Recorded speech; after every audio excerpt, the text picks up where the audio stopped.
तो हेलो दोस्तों, जय हिंद, नमस्कार। कैसे हैं आप सभी। आशा करता हूं कि सभी साथी अच्छे होंगे और अपने आगे की तैयारी बेहतर तरीके से कर रहे होंगे। तो जैसा कि दोस्तों हम लोगों को पता है कि वर्ग 2 का नोटिफिकेशन अभी हाल ही में ईएसबी के द्वारा जारी किया गया है। और उस नोटिफिकेशन में दोस्तों जो आवेदन की प्रारंभिक तिथि है वो 28 जनवरी रखी गई है और आवेदन की अंतिम तिथि 11 फरवरी रखी गई है। तो सभी लोगों को ये तो ज्ञात हो ही गया होगा कि 2-3 दिन के बाद से ही उन लोगों के आवेदन भरे जाने हैं। तो यदि दोस्तों मेरी सलाह मानिएगा तो एक आध दो दिन दोस्तों रुक कर ही आप लोग आवेदन भरिएगा। जैसे मान के चलिए यदि 28 जनवरी से आप लोगों के आवेदन शुरू हो रहे हैं तो आप लोग 30-31 तारीख तक ही आवेदन करना शुरू करिएगा, ताकि आप लोगों को आवेदन से संबंधित जो जानकारी है वो पूरी तरह से उपलब्ध हो जाए, ताकि आवेदन फॉर्म को फिलअप करते समय आप लोगों से किसी भी प्रकार की त्रुटि ना हो। बाकी दोस्तों ईएसबी के द्वारा त्रुटि हो जाने पर भी संशोधन करने का भी मौका दिया गया है। तब भी दोस्तों आप लोग पूरी जानकारी पाकर ही आवेदन फॉर्म को भरें, ताकि किसी प्रकार की आप लोगों से गलती ना हो। तो दोस्तों आज की इस वीडियो में हम लोग वर्ग 2 के नोटिफिकेशन में दिए गए सिलेबस से संबंधित पूरी जानकारी जानेंगे।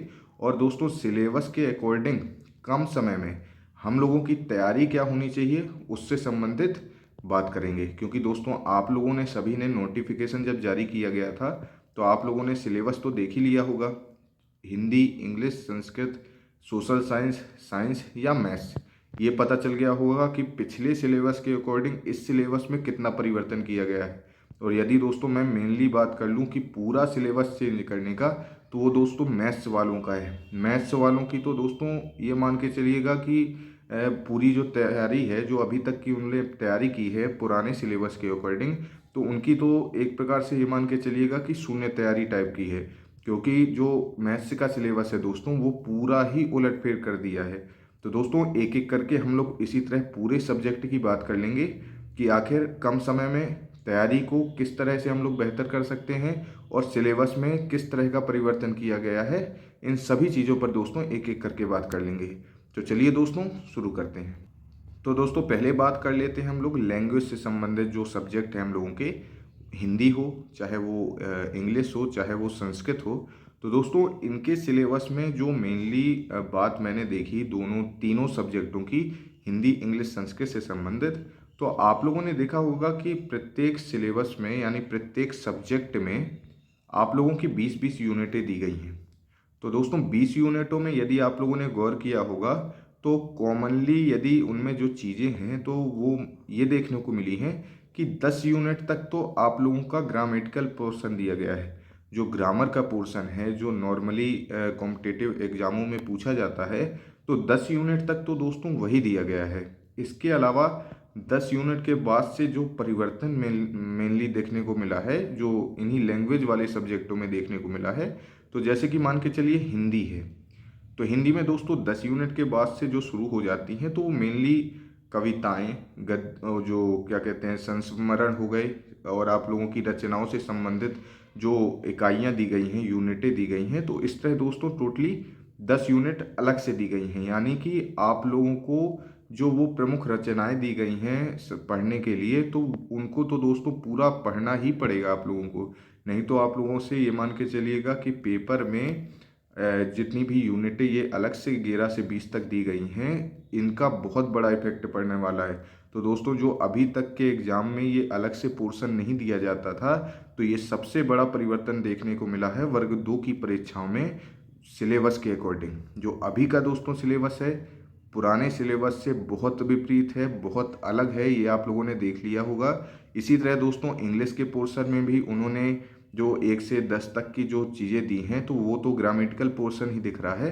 बाकी जो 11 से यूनिट से शुरू हो जाता है 20 यूनिट तक, तो उन्होंने दोस्तों जो क्लास 9 और 10th तक की जो अलग अलग चैप्टर दिए गए हैं बुकों में, तो उनकी रचनाएं अलग अलग दे दी हैं। जैसे दोस्तों नेल्सन मंडेला की जो उसमें कविताएं या रचनाएं थीं वो दी गई हैं। इसके अलावा कुछ पोइट्री दे दी हैं, स्टोरी दे दी हैं, ड्रामा दे दिए हैं।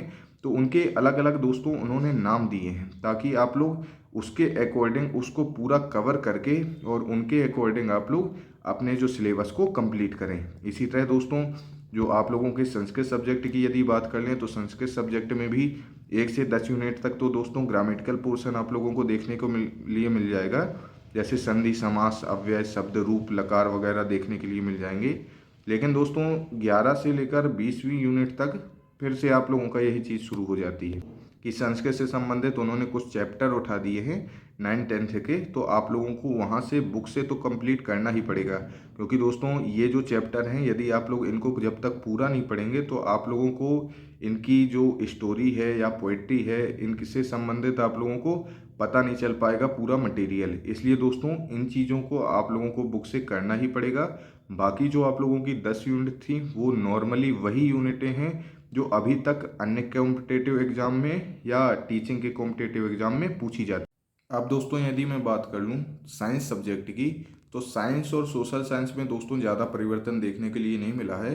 क्योंकि दोस्तों साइंस में सभी को पहले से ही पता था कि फिजिक्स, केमिस्ट्री, बायो देने वाले हैं, तो उसी के अकॉर्डिंग उन्होंने यूनिटों का डिवीजन कर दिया है। इसी तरह दोस्तों सोशल साइंस में भी हिस्ट्री, ज्योग्राफी, इकोनॉमिक्स, पॉलिटी, इनको अलग अलग यूनिटों में डिवाइड करके, बाकी दोस्तों आप लोगों का सिलेबस है वो ब्रॉड तो किया ही है, वो चाहे किसी भी सब्जेक्ट का हो। लेकिन दोस्तों जो मेनली परिवर्तन हुआ है आप लोगों के सिलेबस में वो हुआ है मैथ्स वालों का। अब दोस्तों बात कर लेते हैं हम लोग मैथ्स सब्जेक्ट की। तो मैथ्स वालों की दोस्तों इस तरह से मान के चलिएगा तैयारी प्रभावित हुई है कि वो लोग अभी तक अपनी जो तैयारी कर रहे थे वो पुराने सिलेबस के अकॉर्डिंग कर रहे थे। तो ये तो दोस्तों पता ही है कि पुराने सिलेबस और नए सिलेबस में धरती और आसमान का अंतर कर दिया है इन लोगों ने। क्योंकि दोस्तों अभी तक जो नॉर्मली मैथ्स आती थी वर्ग 2 के एग्ज़ाम में भी, तो वो कॉम्पिटेटिव लेवल की आती थी। लेकिन दोस्तों अभी के नवीन सिलेबस में आप लोगों ने ये देख लिया होगा कि जो सिलेबस है वो आधा तो दोस्तों सिलेबस स्टूडेंट को समझ में ही नहीं आ रहा है कि ये है कहाँ का। तो दोस्तों मैं आप लोगों को बता दूं कि काफ़ी सारी यूनिटें उसमें 9 to 12 तक की दी गई हैं, जो आप लोगों को 9वीं से 10वीं तक की जो SCRT या NCRT चलती हैं उनमें वो चैप्टर मिलेंगे। तो आप लोगों को 9वीं से 12वीं तक की NCRT तो कंप्लीट करनी ही पड़ेगी। इसके अलावा जो लास्ट की कुछ इकाइयाँ हैं उनमें दोस्तों आप लोगों की ग्रेजुएशन से संबंधित भी कुछ जो मेन टॉपिक हैं वो उठा लिए गए हैं। तो ESB के द्वारा जो इतना भी आप लोगों का मैथ्स का सिलेबस दिया गया है, तो इतनी तो उम्मीद किसी भी स्टूडेंट को थी नहीं अभी तक। जो जब से ये ESB के कैलेंडर में जारी किया गया है कि वर्ग 2 की परीक्षा होनी है, या पिछले साल से पता है कि वर्ग 2 की चयन परीक्षा रुकी हुई है, तो सभी साथी अपने सिलेबस के अकॉर्डिंग, पुराने सिलेबस के अकॉर्डिंग खूब मेहनत कर रहे थे। लेकिन अब इस विषय के सिलेबस के अकॉर्डिंग उनकी जो तैयारी थी वो शून्य हो गई है। शून्य इसलिए दोस्तों कह रहा हूँ क्योंकि उन्होंने तैयारी तो बहुत की थी, लेकिन सिलेबस का तख्ता पलट हो जाने के कारण जो तैयारी है वो शून्य कह रहा हूँ दोस्तों। ये तो आप लोगों को भी पता चल गया होगा कि सिलेबस के अकॉर्डिंग तैयारी जो अभी तक की हम लोगों ने पुराने सिलेबस के अकॉर्डिंग की थी वो पूरी तरह से एक प्रकार से बर्बादी है। तो दोस्तों अब जो नवीन सिलेबस किया है तो इसको दोस्तों कंप्लीट करना एक साधारण बात नहीं है, लेकिन तब भी दोस्तों कंप्लीट तो आप लोगों को करना ही पड़ेगा। तो दोस्तों आगे आने वाली वीडियो में मैं आप लोगों को मैथ्स से संबंधित और अलग अलग सब्जेक्ट से संबंधित पूरी स्ट्रेटेजी बता दूंगा, ताकि आप लोगों को जो सिलेबस चेंज हुआ है तो आप लोग कम समय में अपनी बेहतर तैयारी कहाँ से कर सकते हैं।